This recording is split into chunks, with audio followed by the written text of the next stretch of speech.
ആത്മവിശ്വാസമുള്ള ആളുകൾ എങ്ങനെ നമുക്ക് കാണാൻ പറ്റും? സാധാരണ പറയാറുണ്ട്, നന്നായി പഠിച്ചിട്ടുണ്ടെങ്കിൽ അല്ലെങ്കിൽ നല്ലവണ്ണം സമ്പത്തുണ്ടെങ്കിൽ അവർക്ക് ആത്മവിശ്വാസം ഉണ്ടാകുന്നു. അത് തെറ്റ്. ചിലപ്പോൾ കാണാറുണ്ട്, തീരെ പഠിക്കാത്തവർ തന്നെ നല്ല രീതിയിൽ ചില കാര്യങ്ങൾ അവർ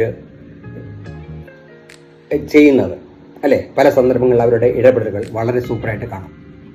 അപ്പോൾ ആത്മവിശ്വാസം ഉള്ള ആളുകൾക്ക് ഉണ്ടാകുന്ന ചില സവിശേഷതകൾ എന്തൊക്കെ എന്ന് നമുക്ക് കാണാം.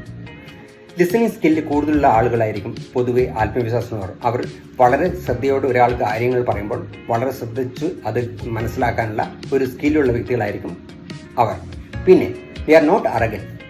എന്തെങ്കിലും പറഞ്ഞാൽ അത് എല്ലാവരും എന്നെ ഗൗനിക്കണം എന്ന ഒരു ടൈപ്പ് ആളുകളുണ്ടല്ലോ, അഹങ്കരിക്കുന്ന ടൈപ്പ്. ഞാനാണ് ഏറ്റവും വലിയ മനുഷ്യൻ, എനിക്കാണ് എല്ലാ കഴിവുകളും, എല്ലാവരും എന്നെ ഗൗനിക്കണം എന്ന് ചിന്തയുണ്ടെങ്കിൽ അവർ അതും ആത്മവിശ്വാസക്കുറവുള്ളവർ മാത്രമാണ്. ആത്മവിശ്വാസമുണ്ടെങ്കിൽ അവർ പറയും ഓക്കെ എന്ന രീതിയിൽ കാണാൻ പറ്റും. പിന്നെ they are ready to accept criticism. മറ്റുള്ളവർ എന്തെങ്കിലും പറഞ്ഞാൽ വിമർശനവും നെഗറ്റീവും പോസിറ്റീവും നല്ല രീതിയിൽ ആക്സെപ്റ്റ് ചെയ്യുന്നവരായിരിക്കും. എല്ലാവരും എന്നെ പറ്റി നല്ലത് പറയണമെന്ന് ചിന്തിക്കുന്നുണ്ടെങ്കിൽ അവിടെയും ആത്മവിശ്വാസക്കുറവുണ്ട് എന്ന് നമുക്ക് മനസ്സിലാക്കാൻ പറ്റും. അങ്ങനെ ഒരു കാര്യമാണ് ദേ വോണ്ട് റിപ്പീറ്റ് സെയിം തിങ്. പറയുന്ന കാര്യത്തിന് ആത്മവിശ്വാസക്കുറവ് കൊണ്ട് തന്നെ ചിലപ്പോൾ ഇത് പറഞ്ഞത് അയാൾക്ക് മനസ്സിലായോ മറ്റുള്ള ആൾക്ക് മനസ്സിലായോ എന്ന രീതിയിൽ രണ്ടാമത് റിപ്പീറ്റ് ചെയ്തുകൊണ്ടിരിക്കും. അങ്ങനെയാണെങ്കിൽ അവിടെയും മനസ്സിലാക്കാം, റെപ്യൂട്ടേഷൻ ഉണ്ടെങ്കിൽ അവിടെ മനസ്സിലാക്കാം അയാൾക്ക് ഇത് പറയുന്നതിൽ അയാൾക്കൊരു ആത്മവിശ്വാസം കുറവുണ്ട് എന്നാണ്. അങ്ങനെ they are ready to accept criticism also. ആരെങ്കിലും എന്തെങ്കിലും പറഞ്ഞു വിമർശനം പറഞ്ഞെങ്കിൽ അത് അതിൻ്റേതായ രീതിയിൽ മനസ്സിലാക്കിയിട്ട് എടുക്കുന്ന ആളായിരിക്കാം അവർ.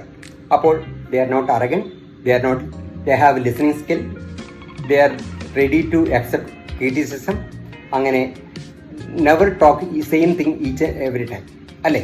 ഇങ്ങനെയുള്ള എല്ലാ ഗുണങ്ങളും ഉണ്ടെങ്കിൽ ഉറപ്പായി മനസ്സിലാക്കാം ഈ നല്ല ഗുണം ഉള്ള വ്യക്തികളാണെങ്കിൽ അവർക്ക് ആത്മവിശ്വാസമുണ്ട്. അങ്ങനെ നമ്മളും അതുപോലെ ആത്മവിശ്വാസം ഉണ്ടെങ്കിൽ നിങ്ങളും അതുപോലെ ആവുക. അങ്ങനെ പോട്ടെ. Keep moving with confidence, so you will also become confident with these things. Thank you.